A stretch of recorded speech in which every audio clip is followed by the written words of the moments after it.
Karena ini udah terjadi Iya breakout. kan? Udah breakout. Jadi dia masih Jadi percaya harga ini nanti bisa balik naik. Religius dia. jadi Berdoa. bukan teknik supply demand lagi, teknik harapan. Teknik harapan.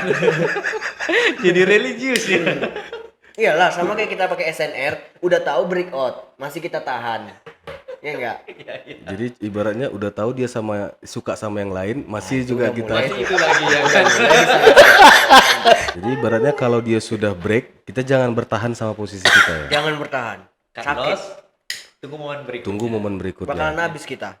Bakalan habis kita. Nggak bisa kita paksakan ya. Nggak bisa dipaksakan, bro. Iya, apalagi di layer ya. Itu akan menyakiti diri kita sendiri. Nah, itu dia. Iya.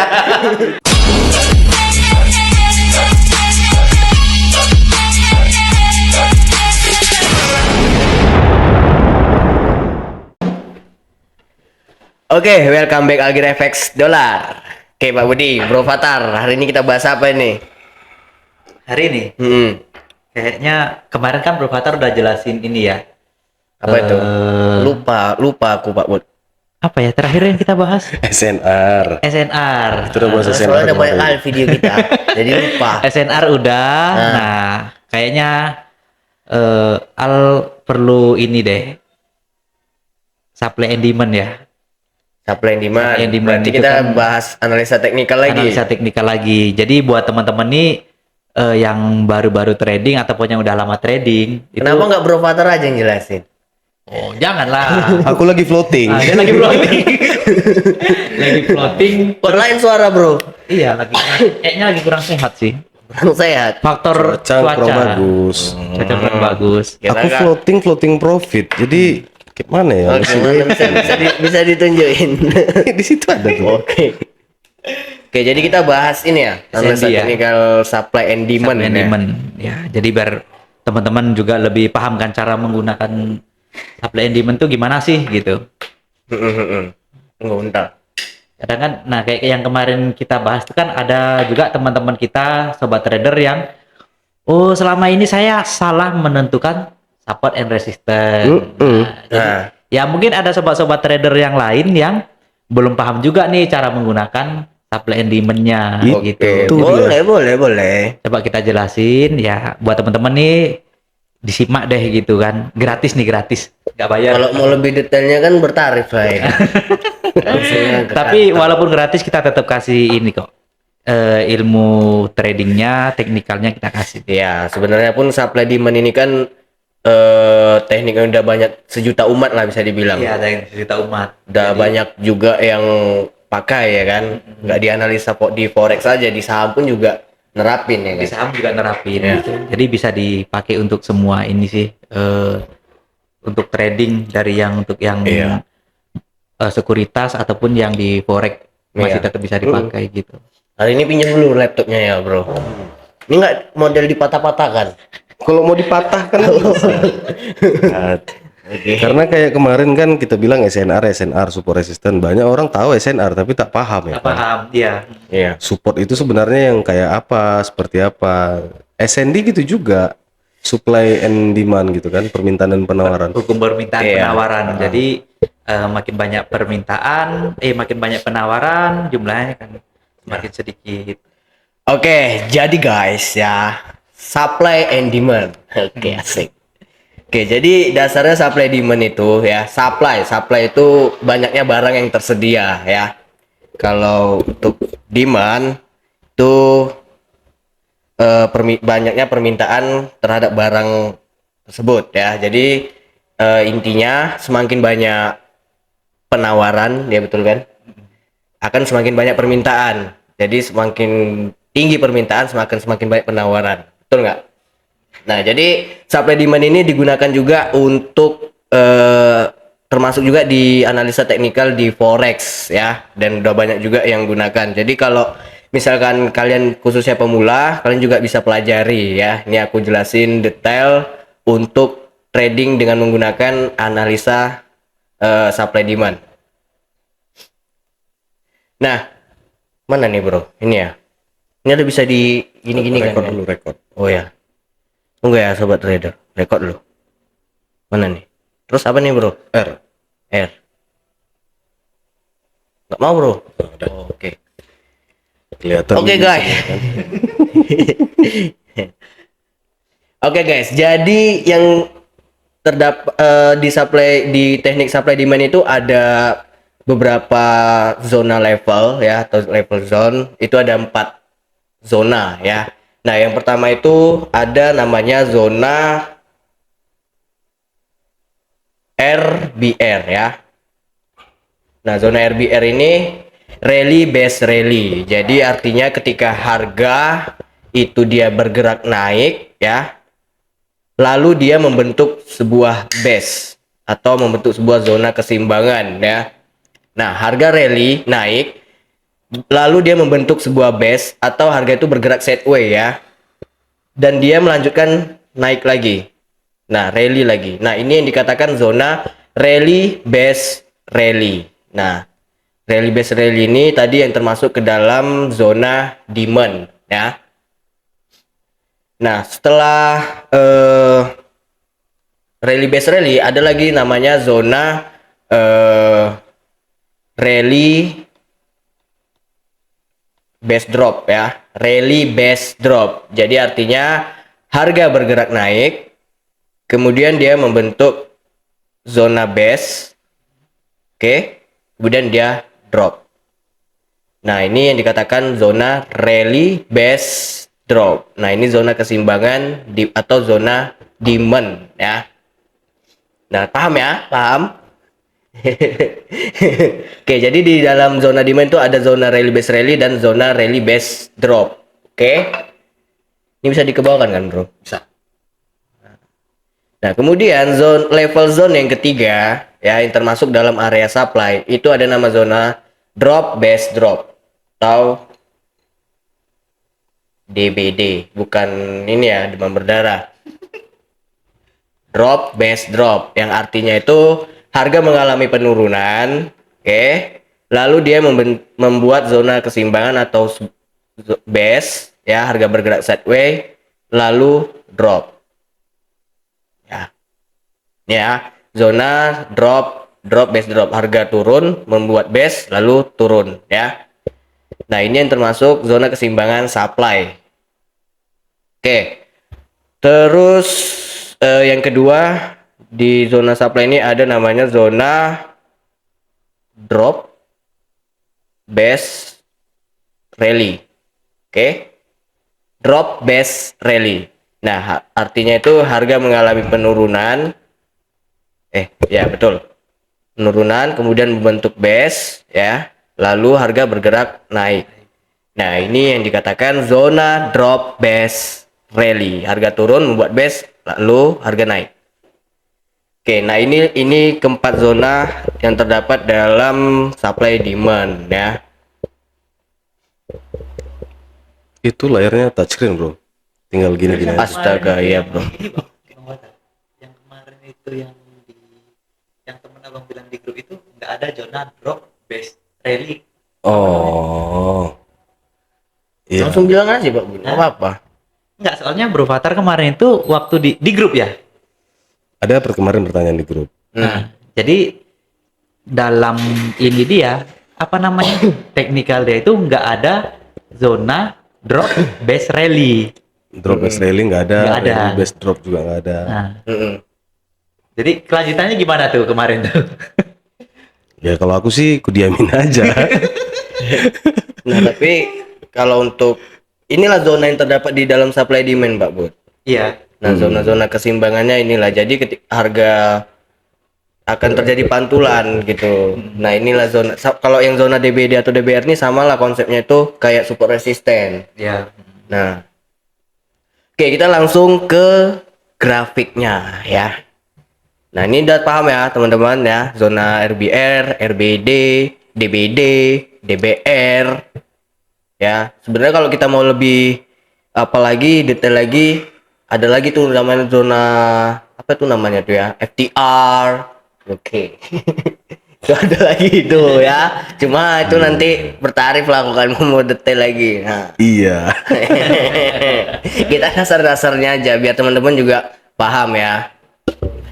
Oke, ini langsung di stop dulu, Bro. Hmm? Stop dulu. Boleh kalau mau di stop boleh. Enggak, yang sebelahnya. Iya. Oh ini bisa ini ya. Oke. Kita langsung ke grafiknya. Mana nih grafiknya?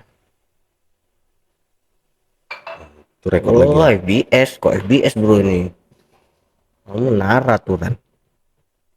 Oke. Nah Rekor, sebelum rekor dulu, rekor. oh, SR. R.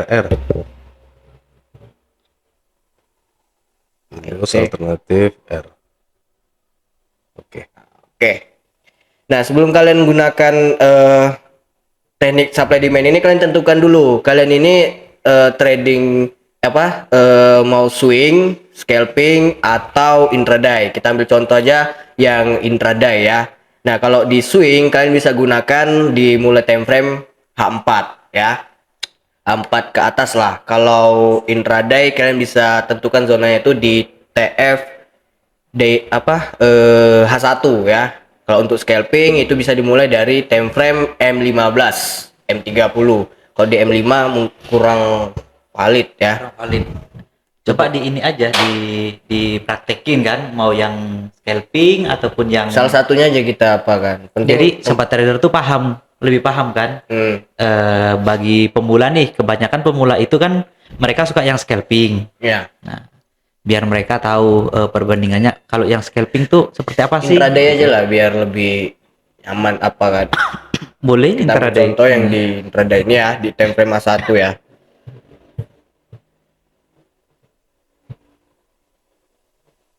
Oke, kita bahas satu-satu untuk masalah zona tadi ya, yang udah aku bahas tadi. Itu kita bahas dulu zona rally base rally. Nah, kita ambil contohnya mana nih?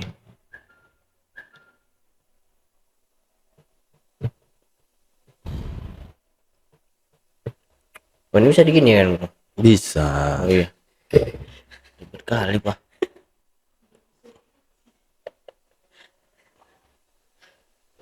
Oke, nah kalau untuk pakai teknik supply demand kalian juga bisa gunakan teknik breakout atau pullback ya. Pilih salah satu aja. Nah kalau aku tuh biasanya pakai yang pullback. Nanti aku contohkan juga kalau yang untuk breakoutnya ya. Nah ini dia ketemu. Nah ini contohnya gini ya teman-teman. Adalah. Oke, nah ini teman-teman bisa perhatikan ya, aku perbesar nih. Ini ada zona rally base rally ya. Nih, ini zona rally base rally. Teman-teman perhatikan ini candlenya naik ya. Tuh, ini ya, candlenya naik ya, harga naik. Kemudian dia membuat base di sini. Nah, di sini membuat base.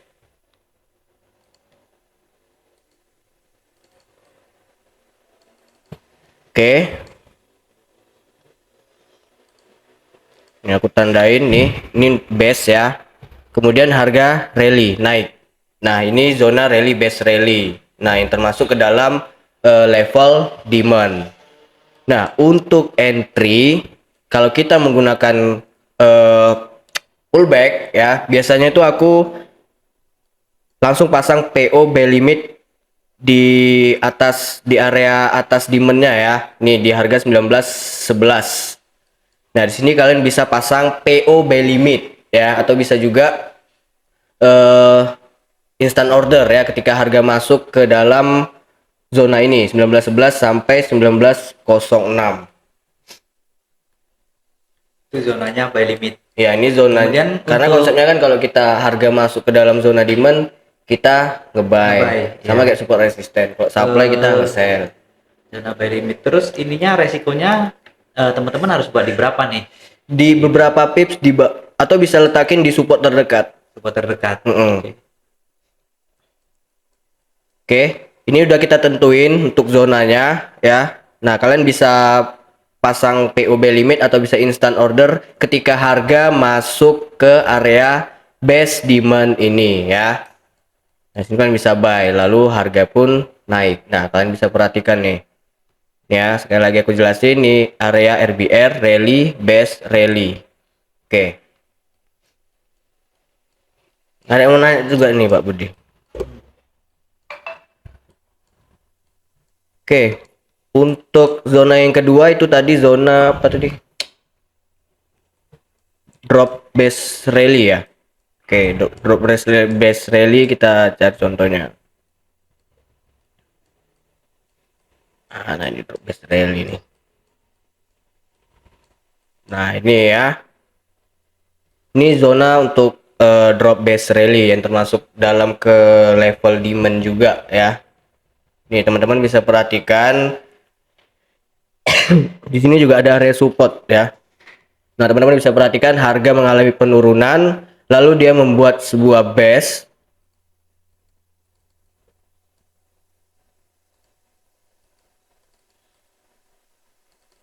Oke, buat base ini, harga bergerak sideways, lalu harga naik ya, rally, drop, base, rally. Nah, sama seperti tadi, nanti teman-teman tinggal tunggu, setelah teman-teman tandai zonanya, tinggal tunggu aja harga masuk ke dalam zona base demand ini ya, yang udah teman-teman tandain tadi dengan garis horizontal atau apa, atau bisa pasang PO buy limit di atas zona demand ini di awal ya, di 1789 pasang PO buy limit. Dan untuk stop lossnya teman-teman bisa letakin di support yang terdekat ya. Oke, untuk take profit itu teman-teman bisa gunakan berdasarkan risk reward ya, entah itu 1:1, 1:2, atau di area supply terdekat. Nah, Artinya mana untuk lagi nih ya? resikonya gini, teman-teman harus tetap menyesuaikan dengan metode apa yang digunakan Ya, untuk misalkan resikonya, manajemen risikonya. manajemen risikonya, misalkan resikonya kita tentuin dulu nih stop loss kita di mana, misalkan beberapa pips di bawah area demand. Iya. Misalkan nih kan batas akhir demand nih di 1784, Mm-mm. kita letakin 30 pips ya di bawah demand. Berarti kalau kita entry di 1789 masuk di awal, berarti ada berapa nih? Ada sekitar 900 pips ya. 900 pips, 9 Nah, poin ya. take profit teman-teman kalau misalkan gunakan 1:1 itu bisa 900 pip juga, atau bisa teman-teman pasang di area supply yang terdekat ya, atau resisten terdekat, atau bisa langsung juga ABC. Nah, sebetulnya kalau Enggak, ABC itu nggak kita canda. saranin ya teman-teman ya. Kalau ABC itu dia lebih ke gimana ya? Belum konsisten, gitu. Belum disiplin lah, kurang disiplin sih sebetulnya. Jadi kalau memang teman-teman udah menggunakan teknik yang seperti ini, manajemen risiko harus tetap sesuai dengan rules di awal. Jadi kalau memang misalnya udah dibuat TP-nya berapa, 1 banding berapa, dan SL-nya berapa, ya udah teman-teman tinggal tunggu aja gitu. Oke, kita lanjut ke zona supply ya, zona yang apa tadi, drop base drop ya. Base drop, oke.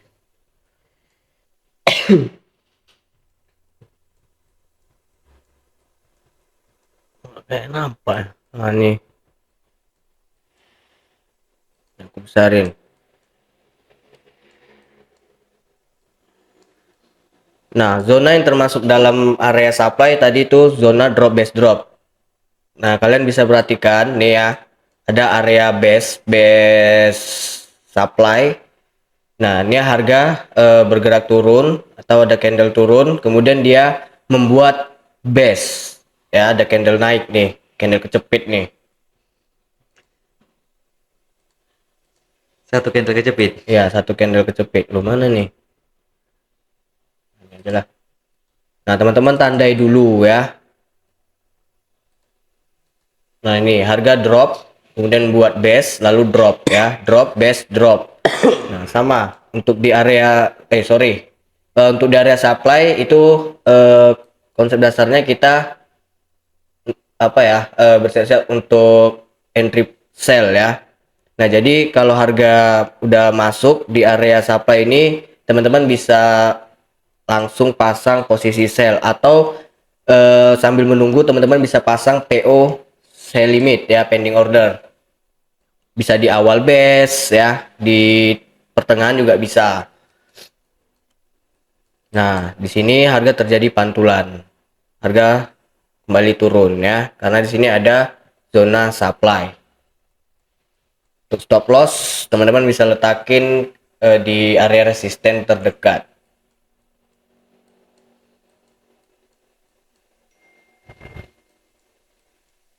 Bro, boleh diem aja, bro. Aku lagi memperhatikan. Hah? Nanti sekali nanya banyak aku, bro. Jangan lah. Ini aku udah deg-degan juga nih, bro. Diperhatikan ya kan. Iya. Memantau. Nanti sekali nanya banyak aku. Jangan lah. Ini aku siapin catatan ya untuk pertanyaan ya. Penting Al dan jelasin ini loh.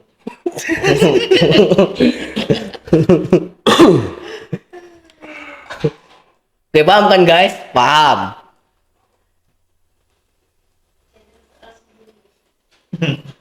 Oke. Sekarang kita cari zona terakhir ya. Rally base drop. Dan termasuk ke dalam zona supply. Mana nih? Ini mahal sekali.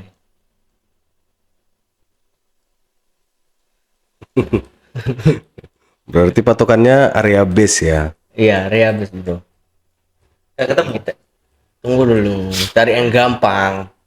Soalnya sebenarnya kalau dijelasin lebih detail nih ya, nih kayak zona ini ada candle ini. Cuma itu nanti lah. Kalau kalian bisa langsung datang aja bertarif itu. Aduh.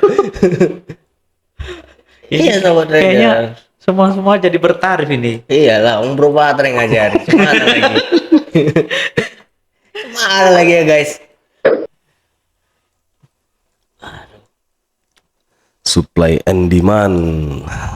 Ya, supply. Supply itu penawaran, demand tuh permintaan. Permintaan. Nah, ini ya guys. Nah, tadi zona terakhir itu zona rally base drop ya. Nah, yang artinya harga naik, kemudian dia membuat base atau sideway, lalu harga turun ya. Nah, ini zona rally base drop. Nih aku kasih tanda nih. Oke. Nah, dan ketika harga masuk ke dalam zona ini terjadi pantulan ya, nih. Nah, di sini kalian bisa open posisi sell atau bisa pasang PO sell limit di awal base-nya ya. Untuk stop loss kalian bisa letakin di atas harga supply-nya beberapa pips. TP berdasarkan risk reward juga bisa. Nah, ini terjadi pantulan. Nah, kalau ini modelnya dia udah nge-break, tapi ini pakai break. Yang Breakout. breakout. Untuk apa ya? Pullback ya? Ya, pullback. Oke, jadi gitu ya guys untuk menggunakan teknik supply demand. Nah, teknik supply demand itu juga kalian juga harus hati-hati ya. Kalau semakin di retest ya atau nggak fresh area supply ataupun itu demand, itu harga biasanya semakin mudah untuk ngebreak ya. Jadi kalian bisa pasang stop loss atau cut loss ya, dan switching ya, pakai switching karena dia harga itu udah ngebreak. Biasanya kalau udah ngebreak dia akan menuju ke area supply berikutnya atau demand yang berikutnya sama kayak support resisten. Jadi teman-teman pilih salah satu aja. Teman-teman lebih nyamannya itu, lebih memahaminya itu di saat dia pullback atau breakout. Oke bro, jadi gitu aja bro. Udah selesai. Udah. Jadi paham teman-teman ya. Gini, sebetulnya hukum supply and demand ini sering terjadi di kehidupan sehari-hari sebetulnya. Ya. Contoh kayak gini lah, menjelang Ramadan biasanya kan, itu kan harga sembako kan naik. Biasanya yang sering terasa itu kayak cabe dan lain-lain. Nah, cabe itu kan ada kadang ada kalanya musimnya nggak bagus, gagal panen. Nah, pada saat gagal panen, ini jumlah permintaannya ini kebutuhannya banyak. Tapi barangnya itu sedikit. Jadi harganya bisa sewaktu-waktu naik. Kalau semakin banyak jumlah permintaannya, jumlah barangnya semakin sedikit, tentu harganya akan semakin naik. Jadi di kehidupan sehari-hari itu juga sering terjadi. Buat teman-teman, untuk menggunakan teknikal yang supply and demand ini di market, kalau memang teman-teman nggak mengerti pakai bahasa market, coba cari bahasa-bahasa sederhana yang mudah dipahami, yang bisa diterapkan di trading teman-teman gitu. Jadi sebetulnya gini, nggak harus terfokus dengan bahasa market ya. Jadi teman-teman bisa pakai bahasa sederhana aja. Mana yang mudah dipahami. mana yang teman-teman itu mudah paham, udah gunakan itu. Jadi intinya hampir sama aja sebetulnya. Cuman kadang kan kalau yang teman-teman udah lama terjun di trading, mereka lebih paham bahasa market gitu. Tapi kalau buat teman-teman pemula yang baru dan nggak ngerti,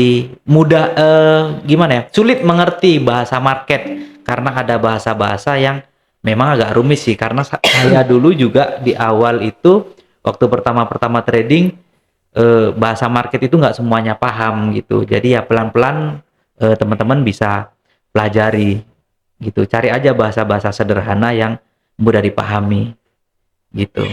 Bukan begitu, Bro Fatar? Aku tadi mikirnya gitu juga, Pak. Aku tadi mikirnya kan penjelasan dulu gitu ya kan. Si Bro langsung masuk ke teknikal. Aku juga tadi mikirnya kayak gitu. Karena ini kan supply and demand kan permintaan dan penawaran. Iya. Menyambung yang dibilang Pak Budi tadi sebenarnya. Ya gimana, jiwanya masih terlalu muda jadi menggebu-gebu. Itu. Mana lagi? Kan Dal bilang tadi. Betul, yang disampaikan Bro Al tadi untuk secara teknikal itu betul. Cuman teman-teman kan harus pahami dulu nih, supply and demand ini kan permintaan dan penawaran ini basic banget nih di hukum ekonomi, basic banget tuh. Iya.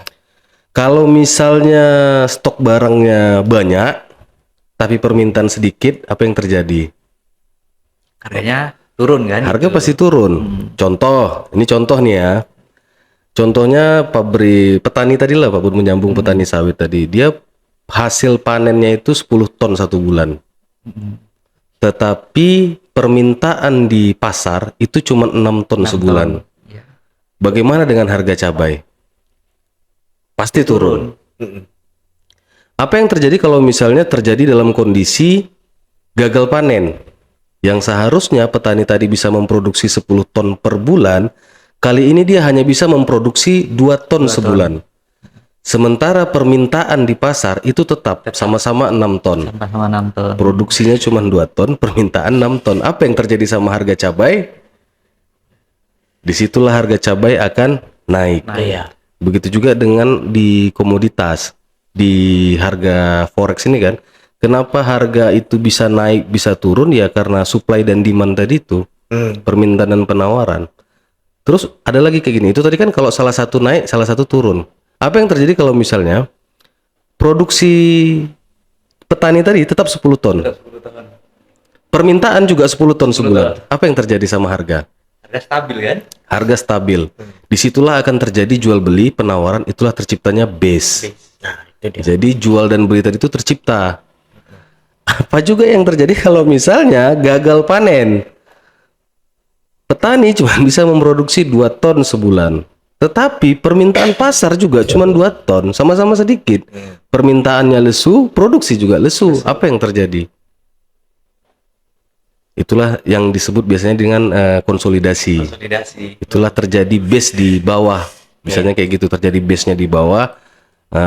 Rally drop base rally misalnya yang tadi. Kalau yang pertama tadi itu misalnya rally base drop. Nah, itu dia. Makanya kalau terjadi sideways konsolidasi, itu sebenarnya karena ada terjadi kecocokan antara pembeli sama penjual. Harganya cocok nih. Contoh yang paling gampang lagi kayak gini teman-teman. Aku punya handphone harga 1 juta. Aku jual sama Bro Al. Bro, aku ada handphone harga 1 juta. Mau nggak beli? Dia tahu harga pasaran handphone ini cuma 800. Tapi karena aku jual 1 juta, dia nggak mau. Nggak mau. Apa yang terjadi? Aku kan harus menjual barang aku supaya laku. Mau tak mau aku harus menurunkan harga. Iya. Aku turunkan harga, oke deh. Sekarang aku jual harga 800. Mau nggak? Datang si bro. Aku mau beli kalau harga 700. Mau nggak mau aku harus jual nih harga 700. Itulah terjadi transaksi jual beli di harga 700. Kalau di market sering kita lihat timbulnya base atau sideway tadi itu. Harga bertahan di situ. Harga bertahan di situ. Kenapa? Karena terjadi kesepakatan antara si penjual dan si pembeli. Tapi kalau misalnya aku bertahan di harga 1 juta, dia tetap bertahan di harga 7 juta. Ya harga itu gitu-gitu tak bergerak, tak naik, tak turun. Iya. Sampai ada salah satu yang mengalah. Jadi sebenarnya kalau dasarnya ya supply and demand ya seperti itu teman-teman. Kenapa harga itu bisa naik? Karena permintaan banyak. Iya. Sementara stoknya sedikit. Sedikit. Harganya naik. Harganya naik, permintaan banyak nih. Tapi stok barang tuh sedikit. Permintaan banyak, stok sedikit, ya otomatis harganya akan naik. Apa yang terjadi kalau misalnya stok barang banyak nih, stok barang banyak, tapi permintaan sedikit. Mau nggak mau distributor harus menurunkan harga di bawah harga pasar. Supaya apa? Supaya ada demand. Pembeli itu ada. Jadi kalau misalnya kita aplikasikan, baru masuk ke yang bro bikin tadi tuh. Iya. Nah, itulah terbentuknya lah kesepakatan harga. Ada terjadinya base. Jadi contoh nih teman-teman ya. Ini aku menambahkan yang di Bro Al. Kita contohkan aja misalnya di time frame H1 ya. Harga itu candle pertama turun. Candle kedua itu turun. Analoginya apa? Kenapa harga itu diturunkan? Karena nggak ada pembeli. Mau nggak mau bank harus menurunkan harga pasar. Dites lagi candle berikutnya bearish. Karena nggak ada yang beli. Mau nggak mau sampai 8 candle dalam sampai 8 jam berturut-turut itu harga diturunkan oleh big guys, oleh bank.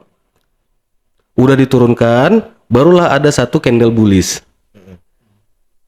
Tandanya ada yang membeli di harga di situ. Itulah tercipta base. Jadilah base. Tandanya apa? Udah diturun-turunkan harga, terakhir ada yang membeli. Tetapi candle base-nya cuma satu nih Pak Bud. Cuman bikin base satu aja. Berarti yang pembeli cuma sedikit. Pembeli cuma sedikit, namun stok barang masih banyak. Mau nggak mau, bank harus menurunkan lagi harganya. Makanya terciptalah harga drop, base, drop. Diturunkan lagi harga, diturunkan lagi harga, diturunkan harga, sampai ada pembeli. Udah sampai yang paling bawah, barulah banyak pembeli. Banyak pembeli. Karena Banyak menurut pembeli. pembeli ini Harga yang sudah pantas. murah. Harga sudah yang murah, pantas. harga wajar. Iya, harga wajar. Jadi udah drop, disitulah mulai terjadi transaksi jual beli. Banyaklah terjadi sideway. Itulah drop, base. Nah saatnya barang udah habis nih, stok udah habis. Stok udah habis. Tapi permintaan jadi banyak karena harga udah murah. Iya. Karena permintaan banyak, tapi stok barangnya sudah habis, secara otomatis harga permintaan banyak, harga akan meningkat, harga akan naik.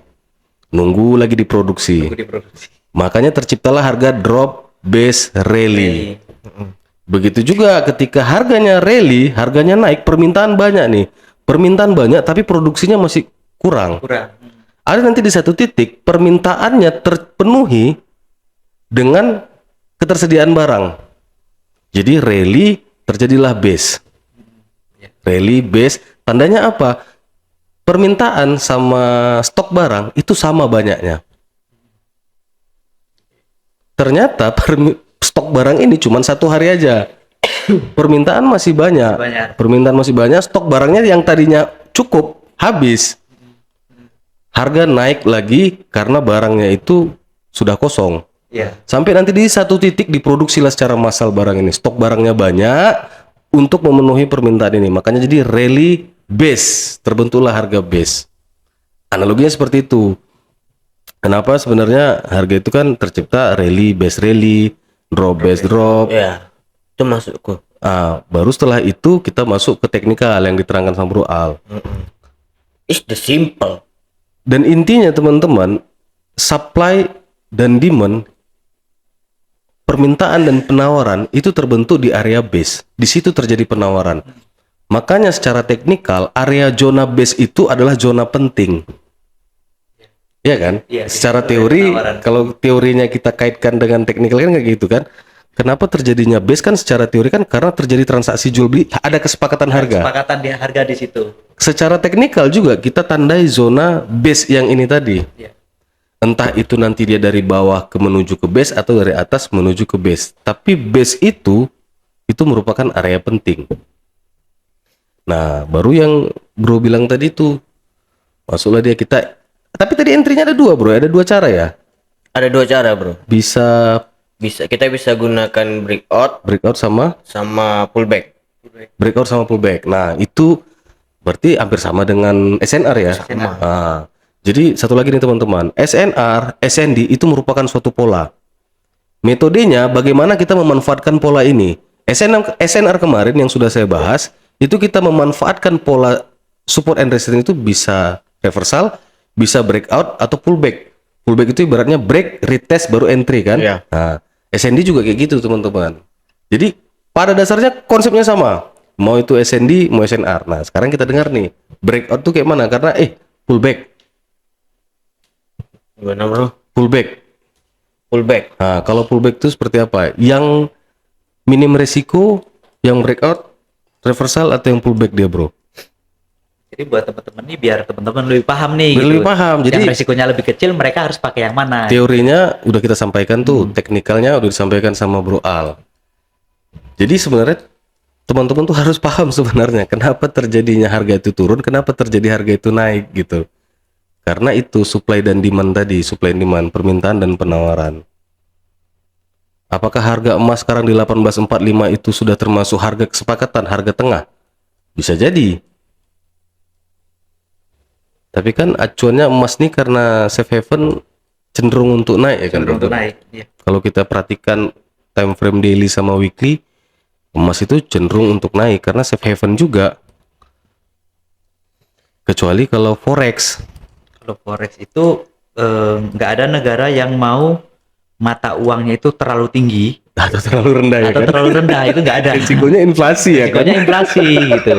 Tapi kalau emas nggak ada Kalau pula emas, inflasi ya? Nggak ada. Jadi itu aset safe haven yang banyak orang yang bahkan yang investasi juga di emas kan Nah, gitu. safe havennya di Jualnya lebih mudah, kemudian permintaannya akan terus ada Iya. gitu.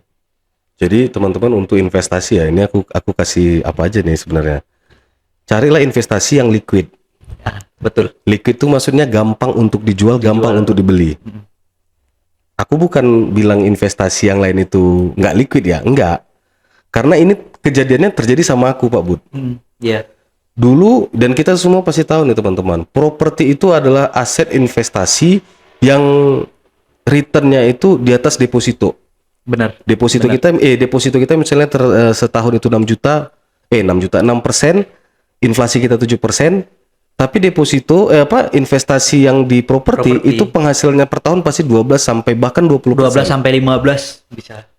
Tapi nggak liquid Pak Bu. Nggak liquid. Benar. Kemarin pernah kejadian, aku beli rumah itu harga 100 juta. Ini rumah ini dulu belinya 100 juta, sekarang pasarannya katanya rumah itu 200 juta. 100 juta. Pasarannya loh. Angka pasarnya 200 juta. Setengah tahun aku jual, nggak usah kan 200 juta Pak Bu, 180 juta aja nggak ada yang mau beli. Nggak ada yang beli. Jadi nggak begitu liquid kan? Nggak liquid. Jadi aku bingung.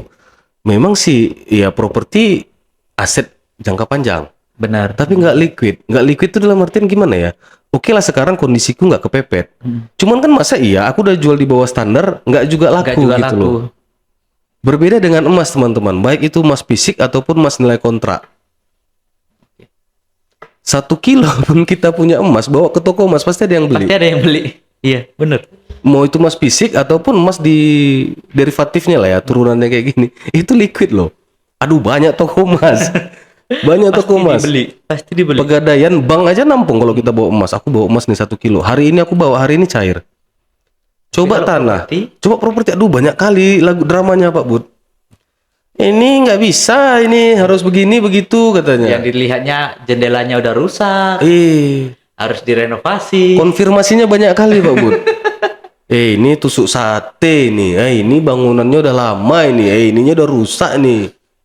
Terakhir kita jual di bawah pasaran pun nggak laku, belum bener. bisa. Jadi ya itu dia, kalau mau teman-teman mau investasi, cobalah investasi ke sesuatu yang liquid lah. Bukan berarti properti itu salah, enggak. Properti itu boleh. Bukan salah, enggak. Nggak salah bener. Karena kita gini, dari zaman nenek moyang dulu juga investasi itu ya yang diutamakan Tanah. kebun, baru properti. Mm-mm. Setelah properti ya, kalau teman-teman udah punya kebun, udah punya, kemudian properti udah jelas lah, rumah udah punya gitu kan. Nah, coba cari aset yang liquid, ya itu tadi, di emas. Ya teman-teman bisa, kalau punya duit yang lebih boleh di emas berjangka atau di emas batangan.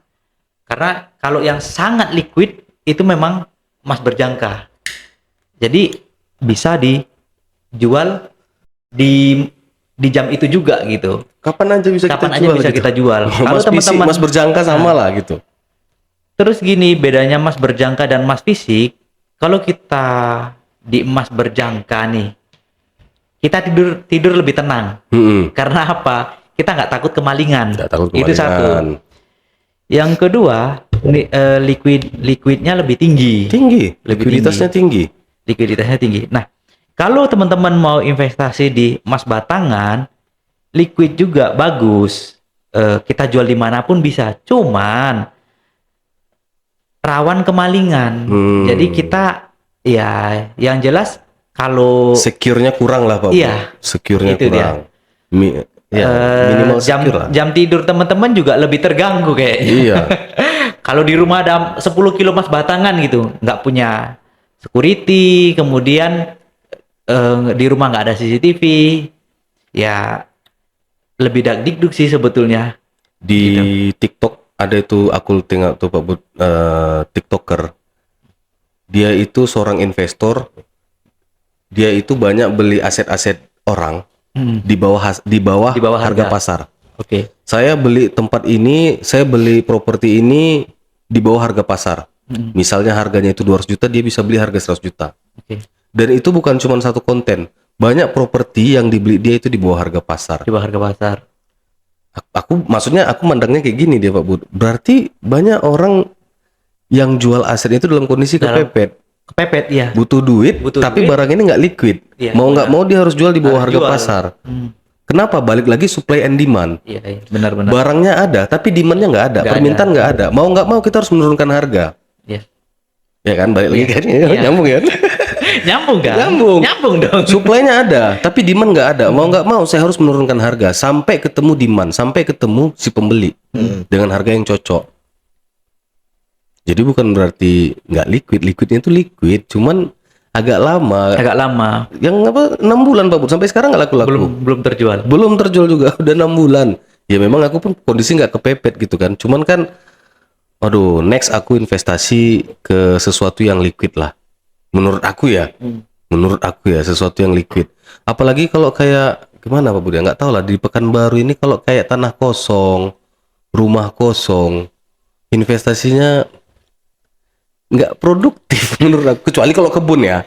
Iya, kalau kebun masih produktif. Setiap bulan menghasilkan. Tapi iya. kok tanah kosong, rumah kosong, kan banyak kayak gitu Pak Bud. Ada rumah tipe 36 dibelinya satu, sana ada bangun dibeli. Kok tanya kenapa kok beli sana banyak kali? Investasi. Iya. Menurut aku kayak, jadi aku bilang investasinya gimana sih? Aku nggak paham konsep investasinya gimana. Jadi nanti katanya kontrak rumah itu dikontrakkan. Oke, dikontrakkan. Biaya kontraknya berapa? 600.000 sebulan. Oke. Terus cicilannya 1 juta. Berarti kau nombok masih, aku bilangnya gitu. Ya iya. Aku nggak ngerti aku kali-kali. Selama 15 tahun dia 15 nombok. tahun. Sampai lunas. Sampai setelah lunas dijual, Nah, itulah. nilainya juga nggak terlalu naik kan gitu. Karena kan di situ ada biaya perawatan. Apalagi sistemnya kredit Pak Bud. Rumah itu cashnya 150. Kalau dia kredit selama 15 tahun itu mungkin kisaran 250 sampai 300 juta. Iya. Sekalipun dia nomboknya sedikit, angkanya itu besar loh. Tetap besar. Belum lagi DP, belum lagi pas akad. Tapi kalau kebun sawit, kebun karet atau yang ada Yang produktif lah. yang produktif masih make sense lah kalau menurut aku ya. Tapi kalau kayak tanah kosong, makanya aku aset aku yang kosong-kosong tuh mau kujualin aja. Jualin. Mau kujualin, kualikan ke trading. Asik. Oke, lanjut bro. Lanjut bro. Kayaknya udah sampai sini aja dulu bro. Udah mau mati. Alasannya klise. Iya. Contoh aja. Oke, jadi kalau untuk nggak sempet kayak nanti bro. Nah ini ya, aku contohin untuk yang teman-teman bisa pilih salah satu nyamannya tuh pakai yang strategi breakout atau reversal ya. Nah kalau yang penganut reversal, nah di sini nih, ini ada zona base ya, base rally. Nah kalau yang penganut reversal, di sini dia nggak akan langsung entry nih, ya bro. Reversal ya. Harganya kan masuk nih ke dalam area base sub demand ini nih. Cuma dia nggak mampu tembus, terjadi penolakan. Oke. Nah dengan adanya konfirmasi ada nih candle engulfing ya, Oke. bullish engulfing. Nah di sini kalau udah muncul engulfing, teman-teman bisa tunggu dia retest lagi, ya retest lagi ke area supply ini, baru di sini teman-teman bisa open buy. Nah ini kalau yang penganut Itu belum direkod loh bro. astaga, ya bro. R.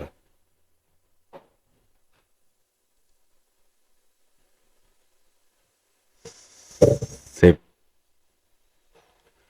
Oke, ulangi ya.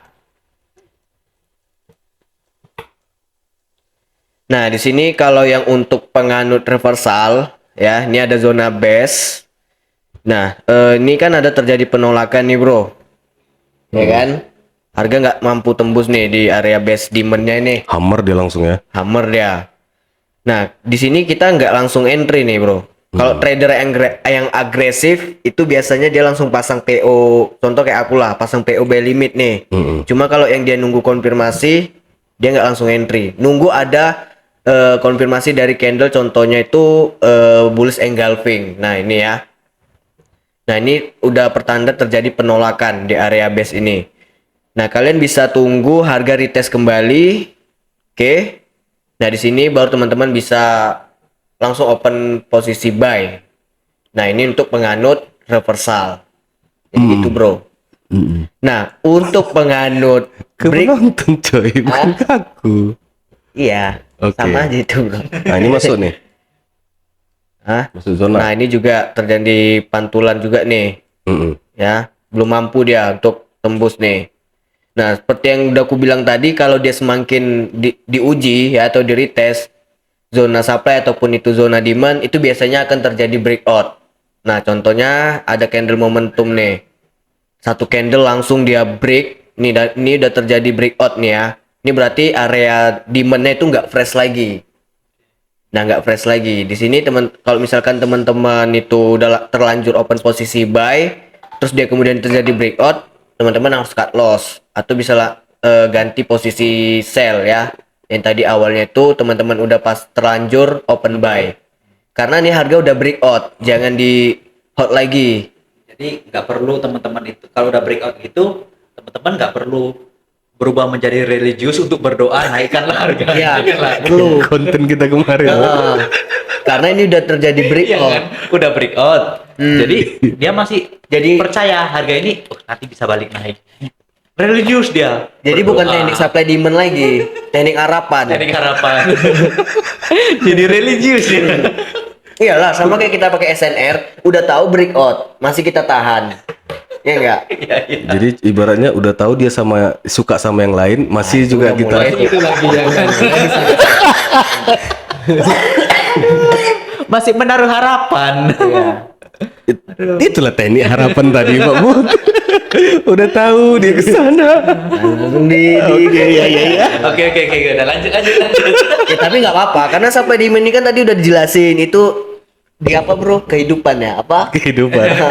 Di kehidupan kita sering terjadi. Sering terjadi. Nah, ya teman-teman jangan di hold lagi karena itu biasanya harga ngelanjutin penurunan. Biasanya itu ke area demand yang ada di bawahnya lagi. Oke, jadi cut loss, cari yang baru. Cari yang baru. Nah, itu Nah, dia. jangan ditahan. Sakit. ya. Cut loss, tunggu momen berikutnya. Tunggu momen berikutnya. Jangan ngejar orang yang udah apa ya, yang udah tahu kita itu nggak bisa dimiliki. Tuh langsung ada pullbacknya. Apa bro? Break, pullback nggak masuk. Ah itu. Ini Itu nggak masuk ya. ini nggak masuk nih bro. Oh ini masuk bro, ini masuk ke zona FTR atau apa tuh ya, nggak salah tuh. Dia kan. Panjang lagi nanti. Oh oke. Jadi udah bro, jangan banyak tanya lagi bro. Itu time frame berapa? H1. Oh ini aku ambil di H4 bro. Oh pantas aku kok nggak sama catnya. Di H4 ini. Oke. Oke, jadi ini untuk penganut breakout ya. Kalian bisa pen posisi sell. Nah, kalau udah terjadi yang namanya breakout, itu nggak fresh lagi. Oke, sama kayak apa? Cewek yang udah di Dia yang mulai kan. Dia yang mulai. Kita sih sebenarnya enggak. itu nggak fresh lagi. Pecah perawan. Jadi ibaratnya kalau dia sudah break, kita jangan bertahan sama posisi kita ya. Jangan bertahan. Cut loss, tunggu momen berikutnya. Tunggu momen Bakalan berikutnya. habis kita. Bakalan habis kita. Nggak bisa kita paksakan ya. Nggak bisa dipaksakan, bro. Iya, apalagi di layer ya. Itu akan menyakiti diri kita sendiri. Nah, itu dia. Iya. Jadi poinnya di situ ya teman-teman ya. Kalau dipaksa teman-teman bertahan dengan posisi yang salah, itu akan menyakiti Diri kita sendiri. teman-teman sendiri. Gitu. Nah. Jadi cut loss, tunggu momen berikutnya baru masuk market. Iya, itu dia. Oke. Jadi ya harus cari momen yang baru lah, harus bangkit. Jangan stuck di situ-situ aja. Ini dia. Iya. Ya. Cinta itu nggak cuma satu kok. Ya. Oke. Udah langsung ke intinya aja, itu mau dibahas kan? Enggak, kami bahas market. Kita bahas market kan? Kan lo. Oke. Oke, Berarti nah. itu reversal yang pullback bro, yang pullback. Yang pullback itu yang pullback. Ya pullback bukannya sama nggak kayak reversal? Enggak lah, reversal sama pullback beda. Kalau pullback itu kan efek dari breakout, bro. Jadi dia nunggu break dulu, retest, di situ baru kita entry. Iya. Kalau reversal kan macam yang bro jelaskan tadi tuh. Dia pokoknya begitu masuk zona base, Iya. dia limit order lah.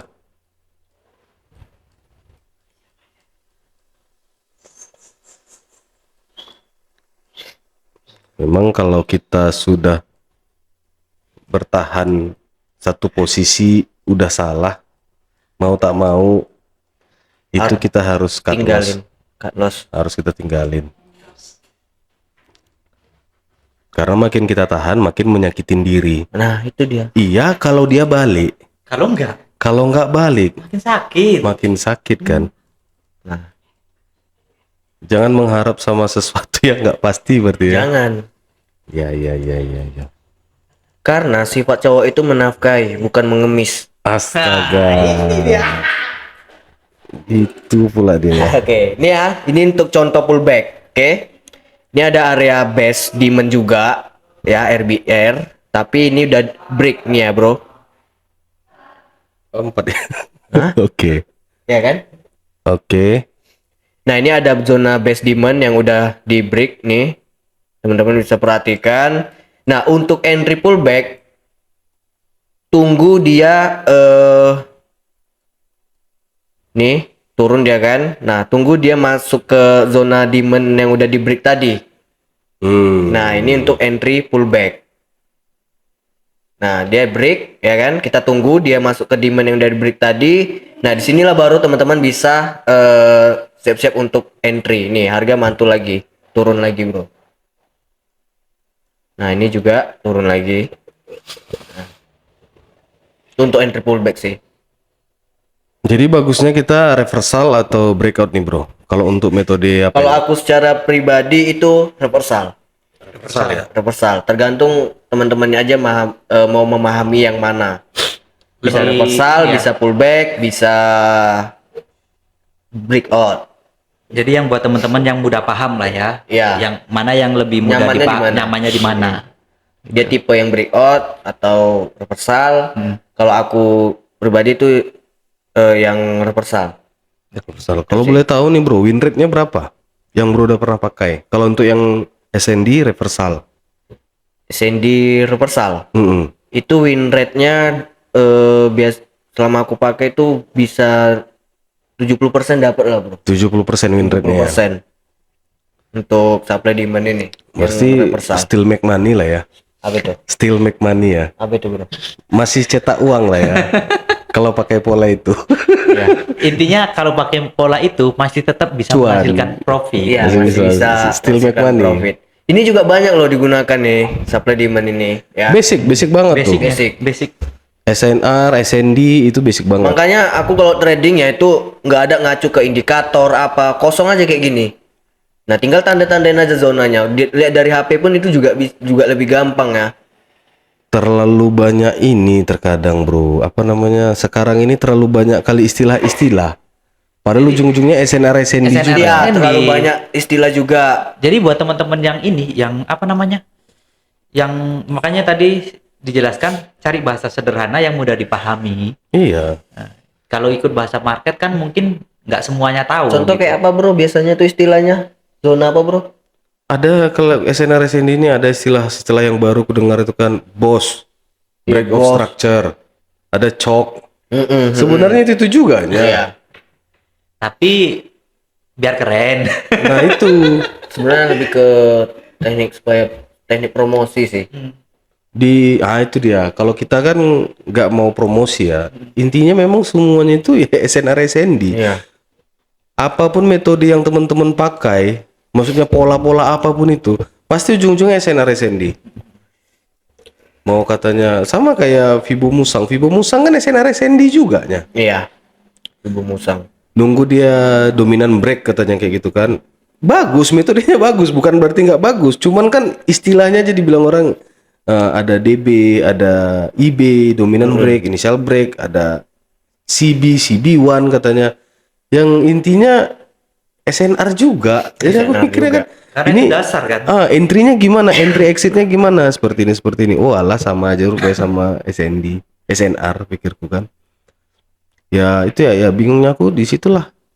Yang lucunya lagi, nah ini kemarin ada juga nih teman dari YouTube itu WA saya. Aku bilang beliau ini bagus, keren. Jadi dia itu menggunakan metodenya itu pullback di moving average. Ini teman-teman ya, ini satu key juga nih sama teman-teman. Metode itu bisa di backtest kalau kita punya entry sama exitnya. Jangan kita entry-nya tahu, exitnya nggak tahu. Dia nggak tahu. Iya. Nah, tapi teman-teman yang japri saya itu, saya bilang itu keren, bagus. Dia entry exitnya dia paham. Kalau dia tahu entry-nya di mana, exitnya di mana, berarti metode itu bisa untuk di backtest dan bisa dipakai untuk jangka panjang. Ada metode nggak bisa di backtest, Pak Bud. Entry-nya dapat, exitnya mau di Intinya mana? nggak bisa. Exitnya di mana nggak tahu kita. Sama kayak OHLC yang Iya. dipakai sama broker sebelah, everyday buy. Everyday buy. Setiap hari harga itu Pak pasti akan membentuk harga high. Entry-nya kita tahu, exit-nya Nggak tahu. SL-nya di mana kan? Iya. Toleransi kita berapa poin ini? Yang kita kejar cuma 1 poin 2 poin, tapi toleransinya Makanya udah kemana-mana. market udah kemana-mana. Belum tentu dia setiap hari itu langsung cari high. Iya. Tadi dia turun dulu ya kan?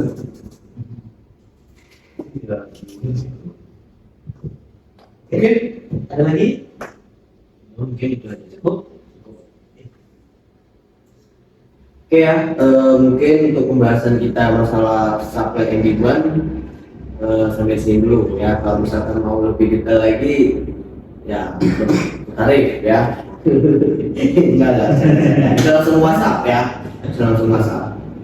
Japri. Oke, see you next time.